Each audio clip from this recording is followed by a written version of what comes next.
ಇವತ್ತು CM DK Shivakumar ಅವರು ಗೃಹ ಕಚೇರಿ ಕೃಷ್ಣಾಗೆ ಭೇಟಿ ಕೊಟ್ಟಿದ್ದಾರೆ. ಸಿಎಂ ಆದ ನಂತರ ಮೊದಲ ಬಾರಿಗೆ ಕೃಷ್ಣಾಗೆ ವಿಸಿಟ್ ಮಾಡಿದ್ದಾರೆ.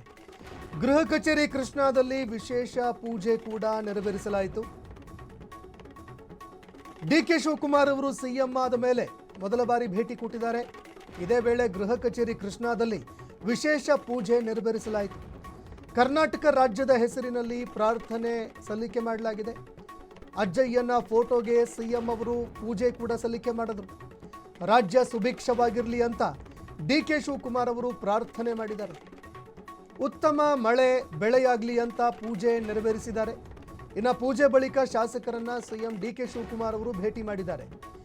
ಇದೇ ವೇಳೆ ಮಾಜಿ ಶಾಸಕ ಲಿಂಗಪ್ಪ, ಶಾಸಕ ಕಾಶಪ್ಪನವರ್, ಶ್ರೀನಿವಾಸ್ ಮಾನೆ ಸೇರಿ ಹಲವರು ಡಿಕೆ ಶಿವಕುಮಾರ್ ಅವರಿಗೆ ಸಾಥ್ ಕೊಟ್ಟರು. ಹಲವಾರು ಶಾಸಕರು ಕೂಡ ಉಪಸ್ಥಿತರಿದ್ದರು. ಇನ್ನು ಸಿಎಂ ಆದ ಬಳಿಕ ಮೊದಲ ಬಾರಿಗೆ ಡಿಕೆ ಶಿವಕುಮಾರ್ ಅವರು ಗೃಹ ಕಚೇರಿ ಕೃಷ್ಣಾಗೆ ಇವತ್ತು ವಿಸಿಟ್ ಮಾಡಿದ್ದಾರೆ. ಇದೇ ವೇಳೆ ವಿಶೇಷ ಪೂಜೆ ಕೂಡ ನೆರವೇರಿಸಲಾಯಿತು.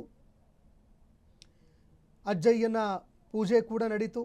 ಇದೇ ವೇಳೆ ಡಿಕೆ ಶಿವಕುಮಾರ್ ಅವರು ರಾಜ್ಯ ಸುಭಿಕ್ಷವಾಗಿರಲಿ, ಮಳೆ ಬೆಳೆ ಉತ್ತಮವಾಗಲಿ ಅಂತ ಪೂಜೆ ನೆರವೇರಿಸಿದ್ದಾರೆ. ಹಲವಾರು ಶಾಸಕರು ಇವತ್ತು ಸಾಥ್ ಕೊಟ್ಟಿದ್ದಾರೆ ಈ ಪೂಜೆಯಲ್ಲಿ.